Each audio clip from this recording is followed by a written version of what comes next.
দেবর্ষি নারদ 12 বছর মায়ের ঘরে কাজ করেছিলেন, দাসত্ব করেছিলেন, সামান্য এক গ্রাস প্রসাদ পেয়েছিলেন 12 বছর পর। কবে ভগবানের প্রসাদ পেলেন?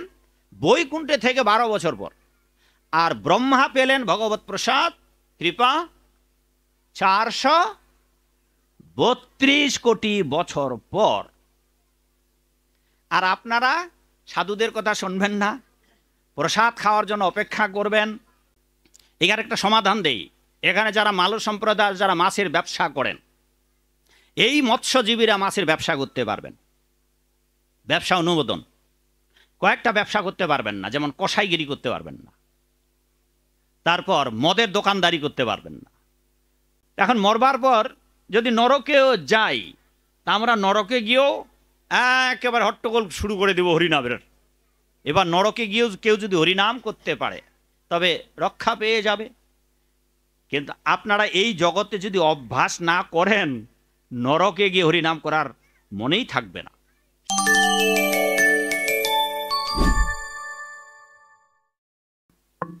ওম নমো ভগবতে বাসুদেবায়।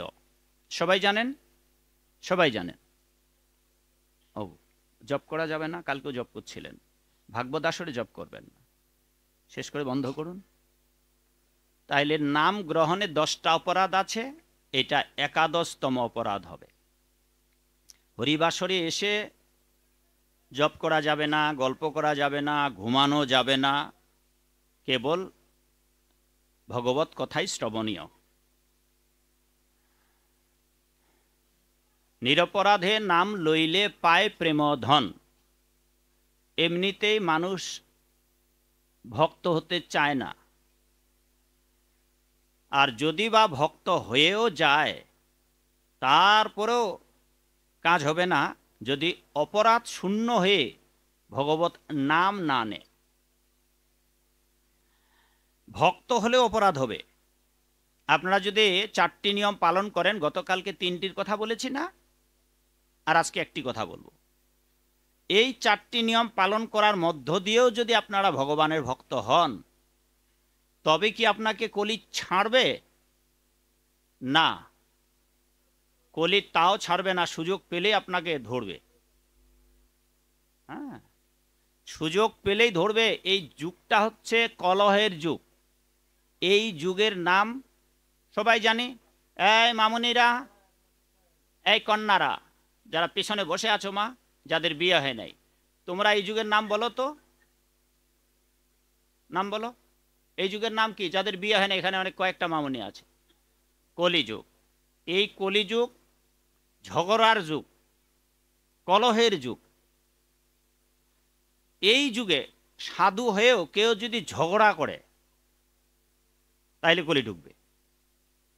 সে যদি 4টি আইন পালন করেও থাকে, কিন্তু ঝগড়া যদি না ছাড়ে, কারণ এই যুগে ঝগড়া রাজ্যে কলি বিরাজ করবে। কালকে আমাদের একটা মৃদুমন্দ ঝগড়া হয়েছিল। এইভাবে সাধুদেরকে আসর করবে কলি। এইটা করা যাবে না, খুব সাবধান। কি করে? ধরুন যে 1 নম্বর গলে মালা আছে, 2 নম্বর একাদশী করেন, 3 নম্বর কি বলেছিলাম বাবা? মাগো কি বলেছিলাম 3 নম্বর কালকে? জপ। আর আজকে বলবো 4 নম্বর, যেটা আপনাদের সবার জন্য আপত্তি, যেটার জন্য আজকে 5 জন অভিযোগ করেছেন আমার কাছে। এইটা আজকে বলবো 4 নম্বরটা, যেটা বলতে নিষেধ করেছে আজকে ওটাই বলবো। কারণ এইটা না পালন করলে আপনারা ভগবানের ভক্ত হতে পারবেন না। এখন 4টা নিয়মও যদি আপনারা পালন করেন, তাহলেও আপনাকে কলি ছাড়বে না। কারণ কলির কাজ হচ্ছে ইট, কথা একটা বাংলায় প্রবাদ আছে না বাবা, যে ইট মারলে পায়ে সমস্যা। সমস্যা ঝিঝি লাগছে বাংলা কি বাবা? ইট মারলে।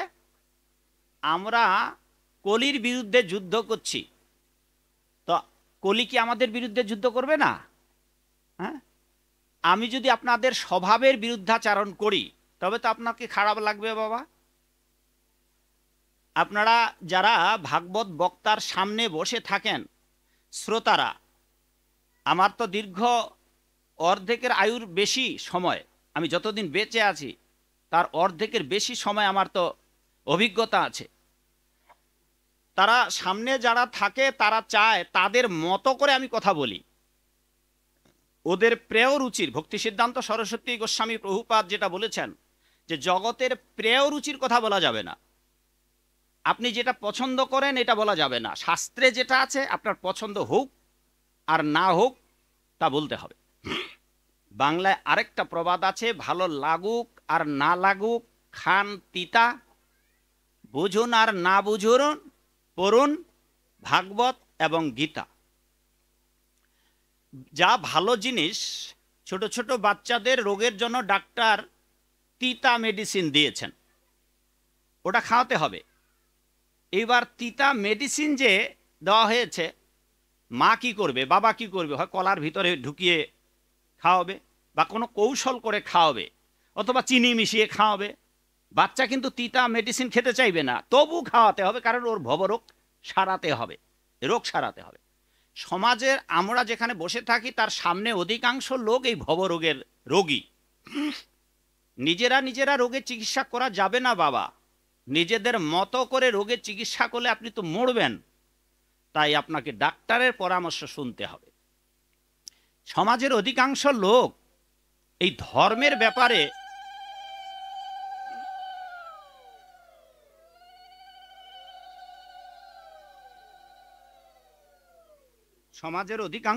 এই ধর্মের ব্যাপারে নিজেরা নিজেদের চিকিৎসা করতে চায়, কিন্তু স্বয়ং ভগবান বললেন তোমরা যদি এই ভবরোগের বন্ধন থেকে মুক্তি লাভ করতে চাও, তাইলে মহাপ্রভু বললেন যাহ ভাগবত পরহ গিয়ে ভাগবত স্থানে। এক গ্রন্থ ভাগবত আর এক ভগবত ভক্ত ব্যক্তি ভাগবত, এই দুজনের কাছে আপনাকে যেতে হবে।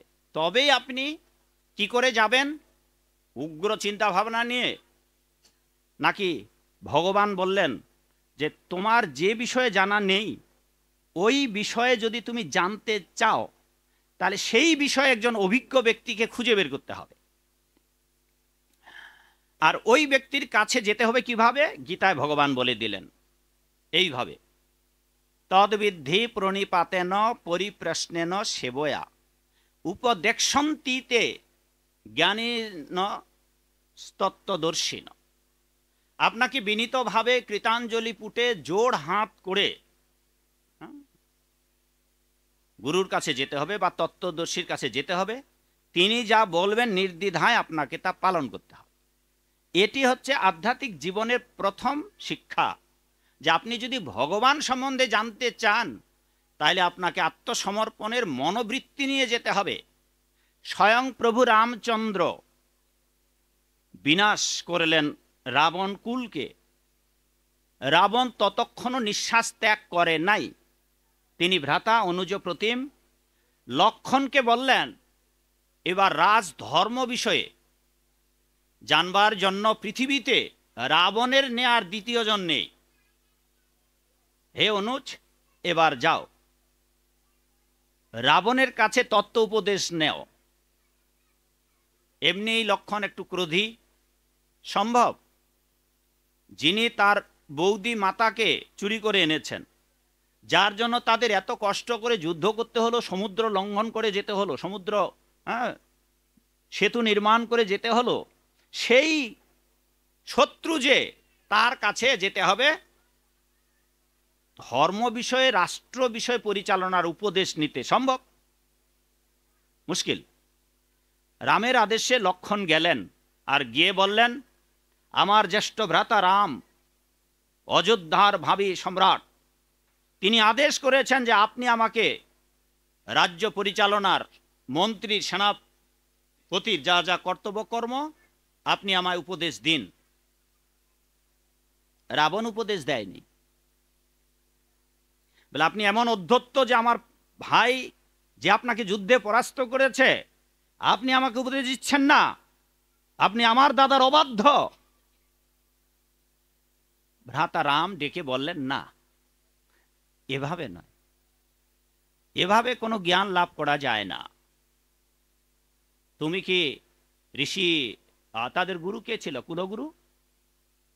রামের গুরু কুলগুরু কে ছিলেন? রাম লক্ষণের, যখন তারা গুরুকুলে বিদ্যা শিক্ষা লাভ করেছিলেন বশিষ্ঠ।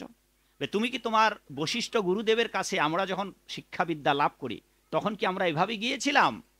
সেভাবে যাও। এবার বিনীতভাবে সাষ্টাঙ্গে শুয়ে প্রণাম করে চরণ ছুঁয়ে নিবেদন করে যখন গিয়েছেন, সেই রাবণ, যে রাবণ উপদেশ দিতে চায়নি, সেই রাবণ আবার তত্ত্ব উপদেশ দিয়েছে। তো ভগবান গীতা এভাবে বলে দিয়েছেন যে এই তত্ত্ব উপদেশগুলো আপনি চায়ের হোটেলে গিয়ে পাবেন না, আপনারা মাছের দোকানে গিয়ে পাবেন না, কাঁচা বাজারের দোকানে গিয়ে পাবেন না। সেই জন্য মহাপ্রভু বললেন, যাহ ভাগবত পরহ গিয়ে ভাগবত স্থানে, আর মুখটা বন্ধ করে থাকো, কানটা খোলা রাখো, আর গ্রহণ করো, আদেশ পালন করার চেষ্টা করো, তাতেই কল্যাণ হবে। সমাজের অধিকাংশ মানুষ সেটা চায় না। সেই জন্য আজ থেকে হাজার হাজার বছর পূর্বে বাবা ভোলেনাথ দেবী পার্বতীকে বলেছেন যে কলিকালেতে প্রিয় কথা বলার লোক অনেক পাওয়া যাবে, মুখরোচক কথা বলার, বাহবা পাবার লোক অনেক পাওয়া যাবে, সবাই অনেকে ভালো ভালো কথা বলতে পারবে। যদি সেটা মিথ্যা হয়, অশাস্ত্রীয় হয়, তবু সমাজ তাকে কদর করবে।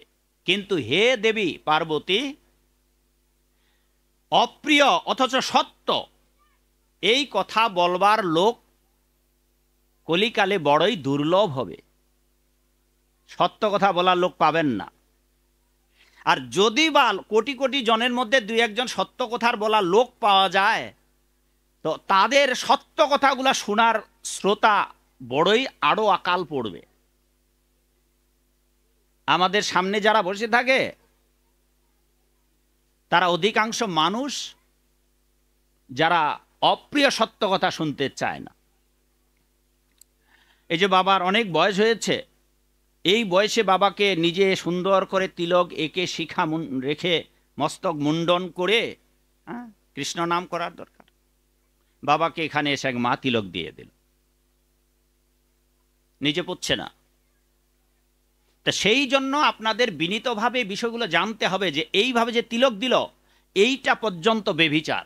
আপনারা ভাবছেন যে না তিলক দেওয়া হয়েছে, না বাবা, না মা, না, এইটা আপনার আরো ক্ষতি করবে। কিন্তু কি করে আপনাদের বোঝাবো?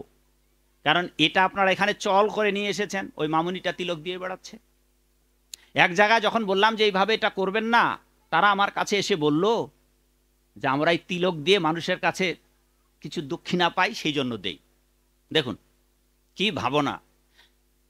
কেন বাবা, তাদের আগে বলে দিন যে আমাদের এখানে কমিটির লোক আছে, যাওয়ার সময় দেবেন, হ্যাঁ, তিলক দিয়ে দিয়ে এটা এরকম করছে। কিন্তু তিলক যে কিভাবে দিতে হবে এটা পর্যন্ত জানে না। আর যদি বা আমরা বলি কালকে আপনারা আবার ওই যে ফাঁকা মাঠ, হ্যাঁ, সেই ফাঁকা মাঠ নিয়ে ঘুরে বেড়াবেন।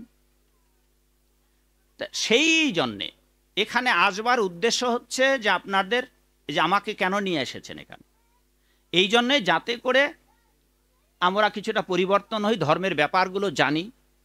যদি আপনারা নিজেরা পরিবর্তন না হন, যদি যেখানে আপনারা আগে ছিলেন এখনো ওই জায়গায় যদি থাকেন, তাইলে ধর্ম ভাগবতী অনুষ্ঠানে আপনাদের কারো আসার দরকার নাই, আর আমাদেরও ডাকার দরকার নাই। যেমন আছেন তেমনই যদি থাকেন, যদি অবস্থার পরিবর্তন না ঘটান, তবে কোনোদিন আপনারা ভালো মানুষ হতে পারবেন না। ইংরেজিতে একটা ডায়ালগ আছে, change your attitude, change your life. ভাবনার পরিবর্তন ঘটাতেই হবে। যদি আপনি নিজেকে বদলাতে চান, নিজেকে ভালো মানুষ করতে চান, তবে আপনার ব্যক্তিগত ভাবনার পরিবর্তন করতে হবে। আর আপনার ব্যক্তিগত ভাবনাগুলোর পরিবর্তন এনে যথার্থ ভাবনায় ভাবিত করতে হবে। যারা যথার্থ সাধু সজ্জন ব্যক্তি, যারা পাপ কার্য করে না, যারা অন্যায় অবিচার করে না, যারা বেবিচার করে না, নিজে আচরি ধর্ম শিখাইমু সবারে, নিজে না আচরিলে ধর্ম শেখানো না যায়, এই তো সিদ্ধান্ত গীতা ভাগবতে গায়। কোনো নেশা খাওয়া ভদ্রলোক বক্তৃতা দিতে পারবে না যে আপনি নেশা খাবেন না। তাহলে তো নিজেই ধরা পড়ে যাবে, সে তো নিজেই খায়। কাজে আগে নিজে নেশা খাওয়া বন্ধ করতে হবে, তারপর মানুষকে হিতোপদেশ দিতে হবে যে দয়া করে এটা খাবেন না। নিজে আগে লুঙ্গি পরা বন্ধ করতে হবে, তারপর আপনি উপদেশ দেবেন ভাই লুঙ্গি পরা উচিত নয় হিন্দুদের। কিন্তু নিজেও লুঙ্গি পরেন, নিজে নেশা করেন, এই মানুষটা হিতোপদেশ দিতে পারবে না। আমি যদি নিজে অনাচার হই তবে ভাগবত আসরে বসে অন্যকে আচার শিখাতে পারবো না। মহাপ্রভু সেটাই বললেন, নিজে না চলিলে ধর্ম শেখানো না যায়। আমরা আপনাদের এসেছি, গতকালকে আমি বলেছিলাম যে স্বয়ং যমরাজ এবং আমরা চাই যে দেশের পৃথিবীর একটা মানুষও যাতে করে নরকে না যায়। তা আমরা নরকে না যাওয়ার যে পদ্ধতিগুলো আপনাদের বলবো, এখানে 100 জনের মধ্যে 99 জন লোকের ভালো লাগবে না, কারণ ওগুলো আপনাদের স্বভাবের বিরুদ্ধের কথা। ওগুলো আপনারা এতদিন যা করে এসেছেন সেগুলার বিরুদ্ধাচরণ, সেগুলা বিরোধিতা আপনার ভাবনার সঙ্গে মিল হবে না। সেই জন্য আপনার ভাবনাটা পরিবর্তন করতে হবে। ওই ইংরেজি ডায়ালগটার অর্থ ওই change your attitude, change your life. যদি আপনি আপনার ভাবনার পরিবর্তন করেন ভাগবত আসরে এসে, তবে আপনি পরিবর্তিত হবেন, নাইলে মানুষ হতে পারবেন না। যেমনটা আছেন অমনটাই থাকবেন। তা আপনি ভাবনার পরিবর্তন করুন। যা শুনবেন, গতকালকে যা শুনেছেন, বিরোধিতা নয়। সাধুদের বিরোধিতা করা শোভা দেয় না। সাধুদের বিরোধিতা করে পৃথিবীর কোনো মানব, মানবী, দানব, দানবী টিকে থাকতে পারবে না, পারেনি। ইতিহাস তার সাক্ষ্য, শাস্ত্রী তার সাক্ষ্য। তাই সাধুরা যা বলে, যথার্থ সাধুরা যা বলবে, দ্যাট ইজ ফাইনাল।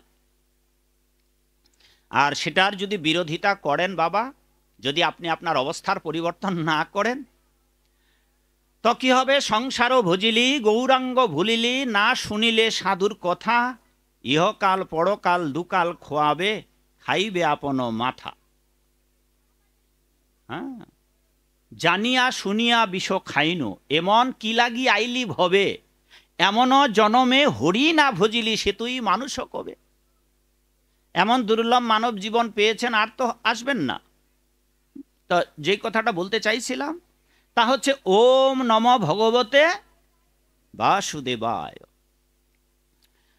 এই অষ্টাদশ অক্ষর মন্ত্র 432 কোটি বছর, ভাবছেন?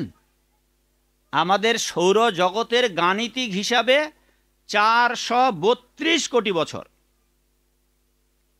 ধরে ব্রহ্মা জপ করেছিলেন।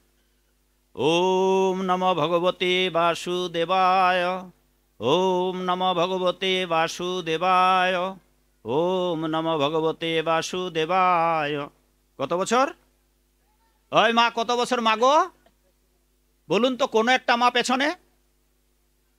হ্যাঁ, 400? কিরে মামুনিরা, 400 কত? হ্যাঁ, মায়েরা তো খুব গল্প করতে পারে নিজেরা নিজেরা। 432 কোটি বছর তো বাড়ির কাছে। 432 কোটি বছর পর ভগবানের সামান্য কৃপা পেলেন ব্রহ্মা। আর এই দেবর্ষি নারদ, যিনি বৈকুণ্ঠে 12 বছর ধরে লক্ষ্মীর ঘর দৌড়, যাবতীয় মা লক্ষ্মীর কাজ করে দিলেন, 12 বর্ষকাল সোজা বৈকুণ্ঠে। বিদায়কালে মায়ের কাছে মিনতি করলেন, মাগো প্রভু নারায়ণের একটু উচ্ছিষ্ট প্রসাদ আমায় কৃপা করে দেবেন। তো নারায়ণ প্রসাদ গ্রহণ করছিল, সেই ফাঁকে মা লক্ষ্মী এক মুষ্টি নিয়ে, এক গ্রাস নিয়ে দেবর্ষি নারদকে দিয়েছিলেন। দেবর্ষি নারদ 12 বছর মায়ের ঘরে কাজ করেছিলেন, দাসত্ব করেছিলেন, সামান্য এক গ্রাস প্রসাদ পেয়েছিলেন 12 বছর পর। কবে ভগবানের প্রসাদ পেলেন? বৈকুণ্ঠে থেকে 12 বছর পর। আর ব্রহ্মা পেলেন ভগবত প্রসাদ কৃপা 432 কোটি বছর পর। আর আপনারা সাধুদের কথা শুনবেন না, প্রসাদ খাওয়ার জন্য অপেক্ষা করবেন, ভালো কথা। এখানে যদি শুদ্ধ ভক্তদের দিয়ে প্রসাদ রন্ধন করা হয়, আমি আলোচনা করব কতক্ষণ বাবা? বড্ড জোর 2 ঘন্টা। 2 ঘন্টা পরেই আপনারা কে প্রসাদ দেওয়া হবে না আজকে? কিরে মা, যুগল অন্ন, খেচুরান্ন। তো কয় ঘন্টা পর আপনারা খেতে পারবেন? এখন 9টা 20, 25 বাজে বোধ হয়, হ্যাঁ 23 বাজে। কালকে বলেছিলাম 8টা শুরু করতে, আপনারা আসেননি। আবার গতকালকে দশাই প্রাপ্ত হলো, গতকালকে ওটাই হয়েছে, আজকে ওটা তথই বছর, একই টাইম হলো। তা আমি যে বললাম কি লাভ হলো বাবা? তা সেই জন্যে সাধুরা যা বলে, যদি আপনি পালন না করতে পারেন, অবস্থার পরিবর্তন না করতে পারেন, তাহলে আপনাদের ভাগবত আসরে না এসে বরং বাড়িতে নাভিতে সরিষার তেল লাগিয়ে ঘুমান, তাতে ঘুমটাও ভালো হবে। আর এখানে এসে আমার মুখ থেকে বেরুনো জ্বালা যন্ত্রণা কথা আপনার কান দিয়ে ঢুকবে না। কারণ সাধুদের অনেক কথাগুলো আপনাদের হরিতকির মতো লাগবে, বয়রার মতো লাগবে, আমলকির মতো লাগবে, তেঁতুলের মতো লাগবে, লবণের মতো লাগবে। আর আমার অধিকাংশ কথাগুলো আপনাদের ঝালের মতো লাগবে।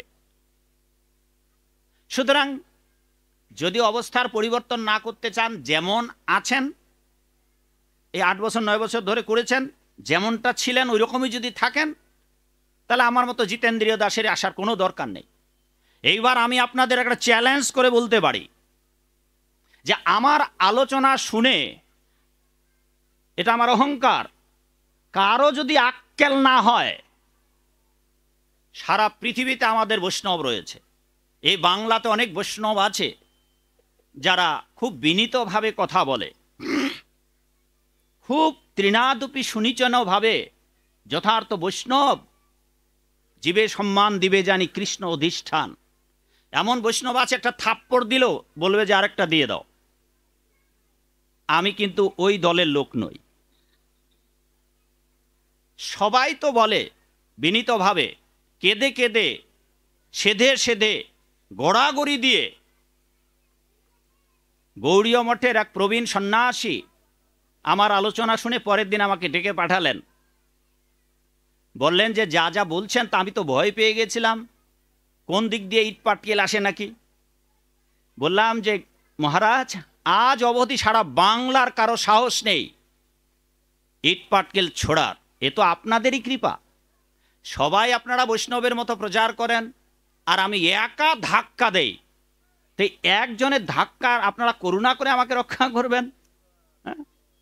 সবাই তো আপনারা অধিকাংশই বক্তা, অধিকাংশই পাঠক, তারা সবাই মালিশ করার পাল্লায় থাকে। আমার তেল মালিশ করার দরকার নেই বাবা, আমরা প্রকৃত সত্য কথা বলতে চাই। তারাও সত্য কথা বলেন, কিন্তু ওইটা প্রেমের সুরে, ভালোবাসার সুরে। আর আমাদের হিন্দুদের এই প্রেম প্রেম আর ভালোবাসা পেতে পেতে পিঠ দেওয়ালে ঠেকে গেছে, তাও আক্কেল হয় না। এই মানুষদের যাতে করে আক্কেল হয়।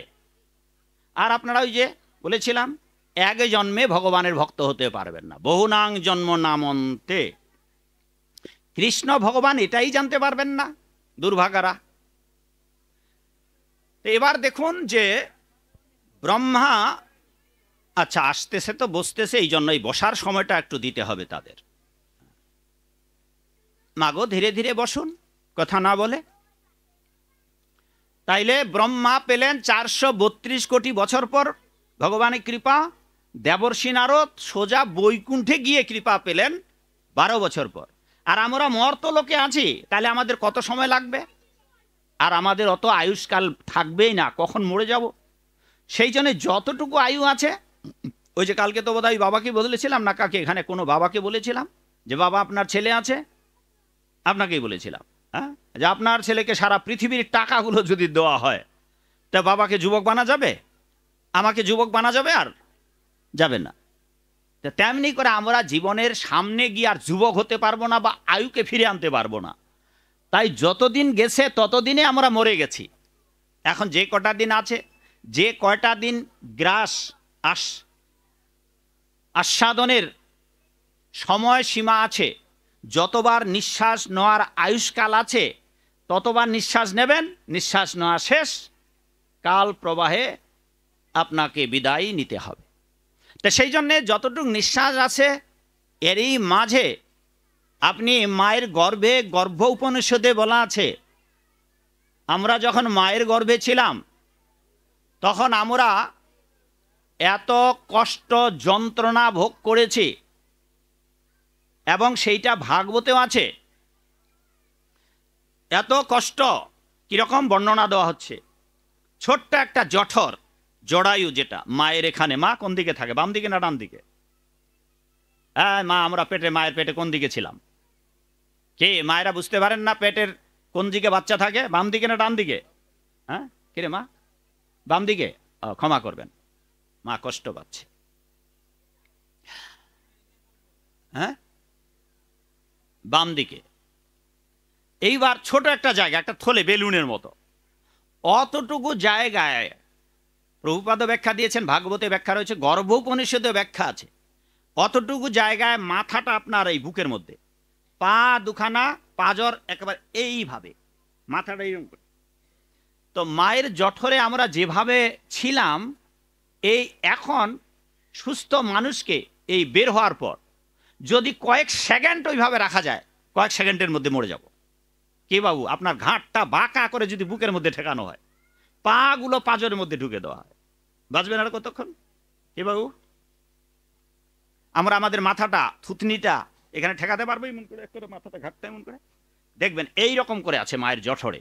জঠরের ছবিগুলো দেখবেন যারা ডাক্তার চিকিৎসক, যেমন এই পূজা হয়ে এই ধনুকের মতো বাঁকা হয়ে।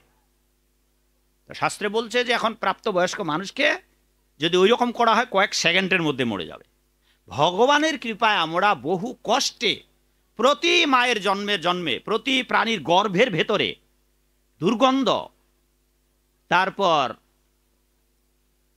মূত্র, এবং মা যা যা আহার আদি গ্রহণ করবেন তার যন্ত্রণা সন্তানকে ভোগ করতে হয়। অতিরিক্ত ঝাল খেলে ওখানে তার প্রদাহের সৃষ্টি ছটপট করে, ফলে মায়েরা ভাবে যে যাক আমার ছেলে জীবিত আছে, কিন্তু ও যে যন্ত্রণা ভোগ করছে।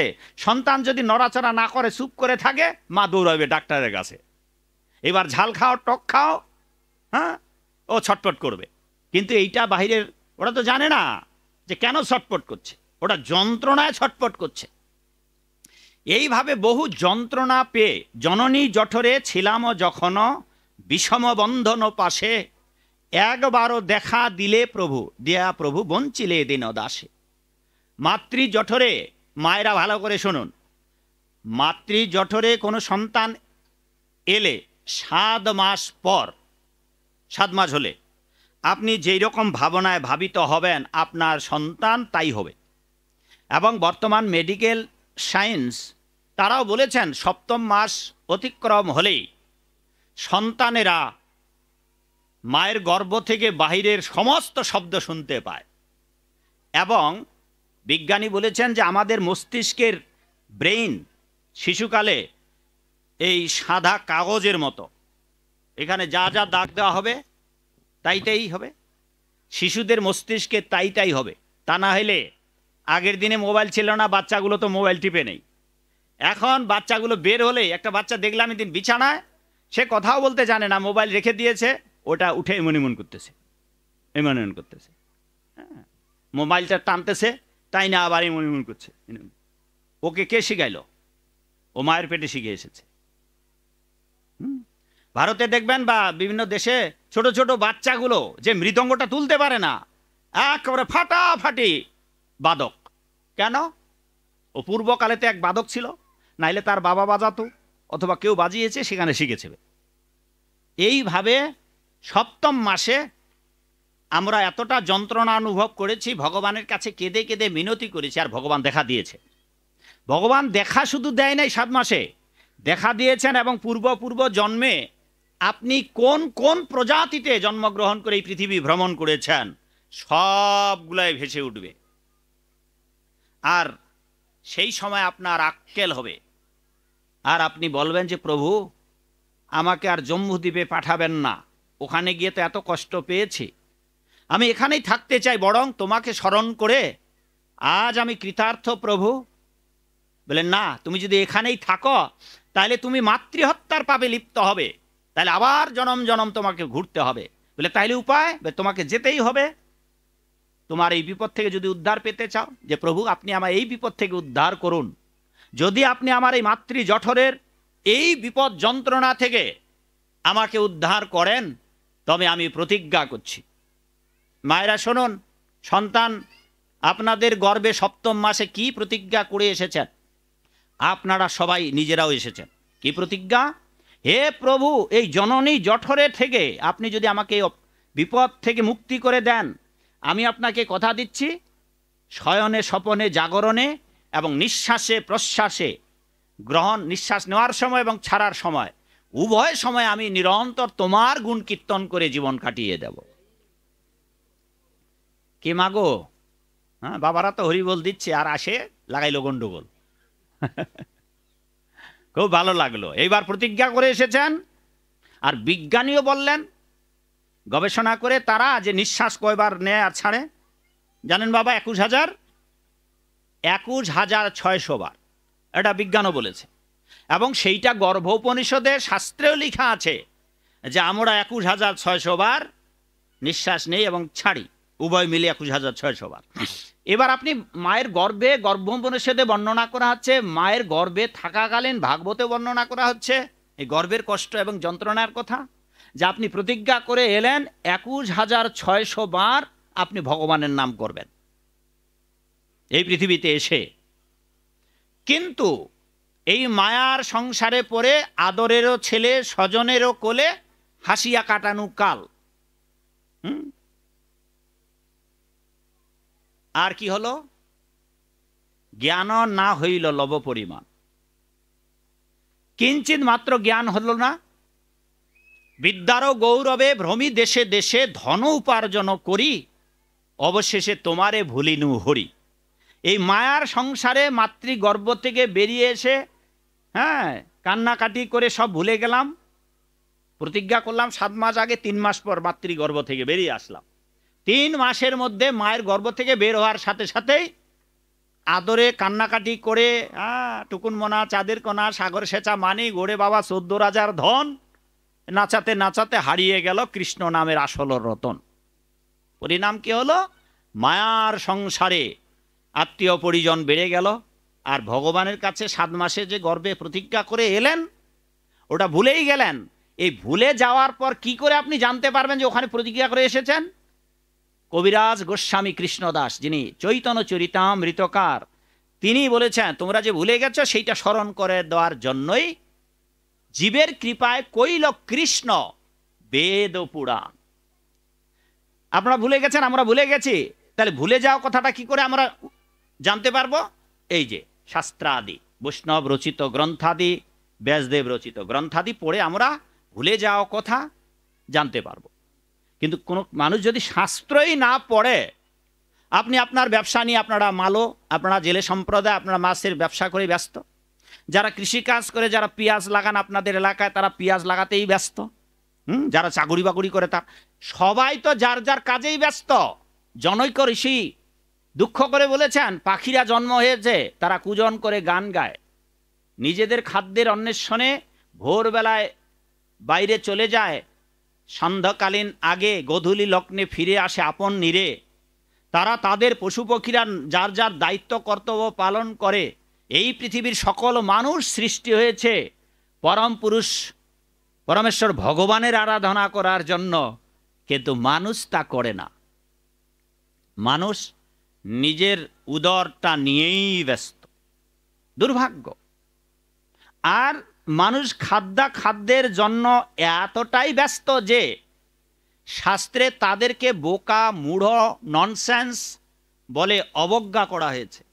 বলেছে পৃথিবীর কোনো প্রাণী আবাদ করে না, পৃথিবীর কোনো প্রাণী একমাত্র মানুষ ছাড়া কারো বিশ্ববিদ্যালয়, কলেজ, শিক্ষা প্রতিষ্ঠান নেই। পৃথিবীর কোনো প্রাণী চাষাবাদ করে না, অফিস আদালত নেই। এটা পিঁপড়া থেকে হাতির খাবার, এবং আফ্রিকার জঙ্গলে কোটি কোটি বাঘ আর হাতি আছে। হাতির 300 কিলো আর পিঁপড়ার একটা দানা। এই পৃথিবীর কারো বাবা খেতে দেয় না। পুকুরের জলের সাগরের জীবজন্তু অসংখ্য প্রাণী রয়েছে, বলা হচ্ছে ওরে মূঢ় নির্বোধ, তাদের কেউ খেতে দেয় না। বঙ্গোপসাগর আমাদের বাংলাদেশের আওতায়, বঙ্গোপসাগরে আমাদের দেশের সরকার সমুদ্রে প্রাণীদের খাবার ঢেলে দেয় না, সমুদ্রের প্রাণীরা খেতে পায়। সুন্দরবনের বাঘ, হরিণ, শিয়াল, কুকুর, শুয়োর, বন্য, হাতি, ঘোড়া সব খেতে পায়। গ্রাম বাংলার বনে জঙ্গলে যত পশু পাখি আছে তারা খেতে পায়। পিঁপড়া, মশামাছি, তেলাপোকা, টিকটিকি, এই যে পেঁচা ডাকতেছে, পেঁচার ডাক না বাবা, তারা খেতে পায়। আর তোমরা পৃথিবীর সেরা জীব, তোমরা খেতে পাচ্ছ না। প্রভুপাদ বলেন এর জন্য তোমরা দায়ী, এর জন্য তোমরা দায়ী। কারণ ওরা ওদের জীবদের নিজস্ব নিজস্ব সবার ধর্ম পালন করে, আর এই বুদ্ধিমান মানুষ অতি বুদ্ধি, ফলে আপনারা ধর্মকে বিসর্জন দিয়েছেন। আর শাস্ত্রে বলা আছে ধর্ম রক্ষতি ধার্মিকম, আপনি ভগবানের আদেশ মোতাবেক নিজের জীবনে ধর্ম পালন করুন, ভগবান আপনাকে রক্ষা করবেন। শিল প্রভুপাদ যে গৃহ নির্মাণ করেছেন, এখানে সারা পৃথিবীর মানুষ আশ্রয় পেতে পারে। এই তো বিপ্লব বাবুর ছোট ভাই এখানে আসছেন, কোথায়, কি নাম আপনার ভাইরা? হ্যাঁ, সুব্রত, ওই যে আছে। বললাম চলেন আপনি আমার সাথে, বিয়ে তো করেন নাই, বিয়ের কথাই নাকি শুনতে চায় না। হ্যাঁ, তা ভালো কথা, তো সংসারে থাকবেন কেন, একটা বোঝা হয়ে পরন্তু মন্দিরে যান। হ্যাঁ, মন্দিরে আপনার খাওয়া দাওয়া, উনি নিজেই প্রশংসা করছে যে মন্দিরে গেলাম, কি কি যে আইটেম আর কি কি যে তৈরি করছে, ওরা নামও জানি না, খাওয়া তো দূরের কথা। মন্দিরের ব্রহ্মচারী সন্ন্যাসীরা ইনকাম করে না, মন্দিরের ব্রহ্মচারীরা কেউ চাকরি করে না, ব্যবসা বাণিজ্য করে না। আর আপনাদের কপালে যা হাজার জনমেও জুটবে না, তারা তা বসে বসে খায়। আমার তো বাড়ি ভিটে নেই বাবা, না না ভিটাটা আছে, কিন্তু জঙ্গল। পরের বাড়িতে বিল্ডিং ঘরে থাকতেছি, ফ্রি ফ্যানের হাওয়া, হ্যাঁ, এসি রুম, সব ফ্রি, নিজের কিছুই নাই। নিজের জীবনে কোনো কাপড় কিনি না, নিজের জীবনে মোবাইল কিনি না, নিজের জীবনে টাকা ঢুকাই না। এটা আজকে একটা খুব ভালো কথা বলি, এই যে মোবাইলে আমার টাকা প্রতি মাসে, আজও সেই লোকের ঠিকানা জানি না, আজও তার পরিচয় জানি না। আমি আমার একটা বই অ্যানাউন্স করে দেব। হ্যাঁ, আজকে বলতেছি, বছরের পর বছর কোনো ব্যক্তি আমার মোবাইলে টাকা ঢুকিয়ে দেয়, আমার ফ্ল্যাক্সি, কি বলে ফ্ল্যাক্সি তো নাকি, কিন্তু আজও সেই ব্যক্তি আমাকে কোনোদিন ফোন করে বলল না যে আপনার কাছে কি এই ব্যালেন্সটা যায়। আমি জানতেই পারলাম না সেই উপকারী ব্যক্তি কে আমার, যে আমাকে সারা বছর ধরে আমার মোবাইলে টাকা ব্যালেন্স ঢুকিয়ে দেয়, মাস গেলেই টাকা দেয়, মাস গেলেই টাকা দেয়। আজও জানতেই পারলাম না সেই লোকটা কে, কারণ দেয় তো ওই কিয়া থেকে, বিজনেস সেন্টার থেকে। কোনো মোবাইল থেকে যদি জিত তাহলে আমি তাকে ফোন করতাম, কিন্তু যেহেতু কাস্টমার কেয়ার থেকে বা বিভিন্ন কি বলে বাবা ওইগুলো, সেখান থেকে ফ্ল্যাক্সি করে দেয়, ফলে আমি কাকে ফোন করব? বাবা দেখুন, আমার মোবাইলে আমাকে ব্যালেন্স ঢুকাতে হয় না, সারা জীবন আমার কাপড় চোপড় কেনার লাগবে না, আমার আপনাদের মতো মাঠে কাজ করতে হচ্ছে না, রোদে পুড়তে হচ্ছে না, জলেও ভিজতে হচ্ছে না, টেনশনও করতে হচ্ছে না কি খাবো কি খাবো।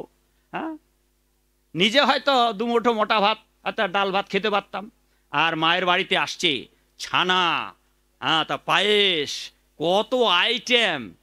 হ্যাঁ, আর মা তো সুন্দর রান্না করতে পারে, চমৎকার রান্না। আর সাধারণ মানুষে ভাবে এই সাধুরা কি খায়, কচু আর ঘেচু। হ্যাঁ, তার থেকে আমরা ইলিশ মাছের ঝোল খাবো, মাগুর মাছের ভাজা খাবো। হ্যাঁ, আজকে তো এই নিয়ে 4-5 জন অভিযোগ করেছে, এই মাছ খাওয়া নিয়ে কিছু বলবেন না। খাও বাবা, আমরা কি গলা টিপি ধরছি সাধুরা যে আপনি খাবেন না? খান, খান, খেতেই থাকুন, আর খাবেন বগল বাজাতে বাজাতে মরণের পর যাবেন। যদি যেতে চান খান, আমরা তো আপনার মাথায় বাড়ি দিচ্ছি না যে আপনি খাবেন না। এখানে একটা সমাধান দেই, এখানে যারা মালয় সম্প্রদায় যারা মাছের ব্যবসা করেন, এই মৎস্যজীবীরা মাছের ব্যবসা করতে পারবেন, ব্যবসা অনুমোদন। কয়েকটা ব্যবসা করতে পারবেন না, যেমন কসাইগিরি করতে পারবেন না, তারপর মদের দোকানদারি করতে পারবেন না। হ্যাঁ, আমি খুব ভেবেছিলাম যে আমাদের অনেক পৃথিবীতে অনেক গুরু ভাই আছে, ভক্ত, যারা মাছের ব্যবসা করে। পরে দেখলাম, মহাভারত পড়লাম, দেখলাম চমৎকার একটা সমাধান আছে, চমৎকার সমাধান আছে মাছের ব্যবসায়ীদের।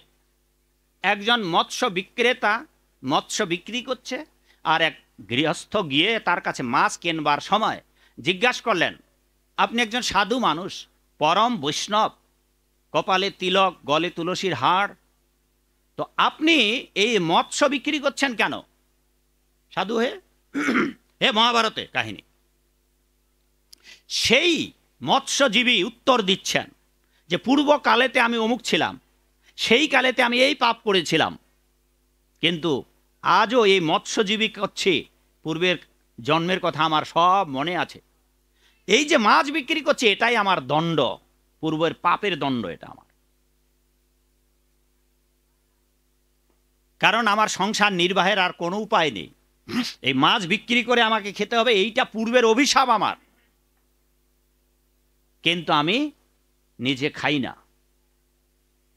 যদি আপনারা দণ্ড করতে চান, দণ্ড দিতে চান, প্রায়শ্চিত্ত করতে চান, সংসার চালাতে চান, আপনি মাছের ব্যবসা করতে পারবেন। কিন্তু যদি বাবা মাগো ভগবানকে পেতে চান, মেপে মেপে বিক্রি করে দিতে পারবেন, কিন্তু খেতে পারবেন না। আচ্ছা, আমি নিষেধ করে দিলাম যে খেতে পারবেন না। যদি নরকে যেতে না চান, যদি ভগবানকে পেতে চান, তবে এটাও আপনাদের কেন খারাপ লাগছে বাবা? মাছের ব্যবসা বন্ধ হয়ে যাবে না। আমরা সিগারেটের বিরুদ্ধে কথা বলি। দেশের সরকার একসময় আইন করলো, বিভিন্ন জায়গা খেলে কত টাকা জরিমানা। এ বাবুরা শুনছে কিনা জানি না, আপনারা জানতেন? দেশে যখন আইন হলো এই স্পটগুলাতে বিড়ি সিগারেট খেতে পারবে না, খেলে কয় টাকা জরিমানা? 50 টাকা। এই যে বাবুর মনে আছে।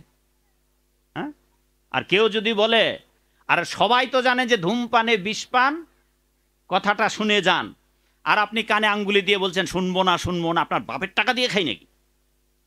এইটা তো ভদ্রলোকের কথা নয়।